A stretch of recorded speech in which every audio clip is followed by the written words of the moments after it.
we're happy that they're not in the Central Division anymore because it's really such a great rivalry. But I think the fact of the matter is that I think people love to cheer against the Wings. They love to see them come here. I think it makes for the most exciting games, and it's kind of a shame that we don't see them, 5 times in the year like we do the rest of the division. We'll see them again March 22nd when the Blues go up to Joe Louis Arena in Detroit, part of a 6-game road trip in the month of March. Let's get downstairs.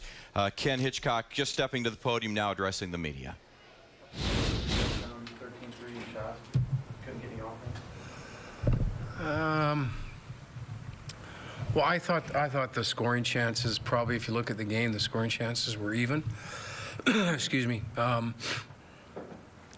I thought they made it really hard on us to try to create scoring chances. They really checked us hard. Excuse me. In the D zone, we got no easy ice today, so it was a real challenge, mentally and physically. So I think everything was confronted, and like I said, I don't think there was much difference between the two teams, to be honest with you. Excuse me. Sorry. I think that, that's the best somebody's played against us in this building for a long time. So what you take away from the game, that you played okay, you just move on, or are you disappointed in some aspects? Well, I'm disappointed in some aspects, but I think there's some real good lessons here.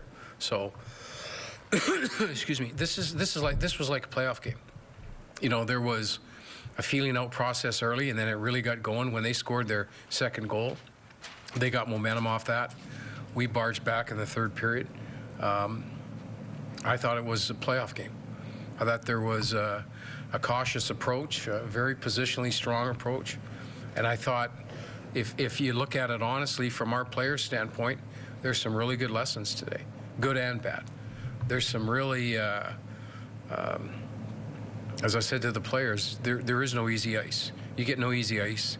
They're consistent, they work, they compete on every puck.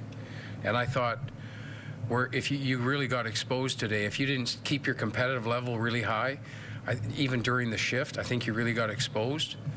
And when we started to really compete at a high level, shift in, shift out, I thought we did some really good things. And from Ken Hitchcock's comments, we go to Ruling the Roost, the career of the two head coaches that went head-to-head tonight, Mike Babcock and Ken Hitchcock. I think if you polled 100 people, they'd say that around the NHL, they'd say you're talking about two of the greats that are active coaching now in the NHL. Absolutely. Both were coaches in the Olympics last year when Canada won the gold medal, and they play very similar styles. Absolutely right. That's why it's such a chess match. We're going to continue. Missouri Lottery Blues Live. Get you set for Saturday night coming up next. Autotrader.com said styling makes the Optima look more like a $50,000 sports sedan. When was the last time you saw a $50,000 sports sedan with a starting MSRP at only $22,450? No wonder KBB.com said it looks even better than some sedans costing twice as much. Plus, it's backed by a 10-year, 100,000-mile warranty. There's nothing average about the Optima LX, including the starting MSRP of $22,450. Hurry in and test drive the Optima at your local Kia retailer today. When my family and I need tires, we take our cars to an independent tire dealer. We know that we can trust them because they're locally owned and operated. If we have a problem, we know that they will be there even through a long overtime, and they'll take care of us. The Hometown Tire Team, the independent tire dealers, will take care of your family as well as they take care of mine. To find a locally owned and operated independent tire dealer, call 877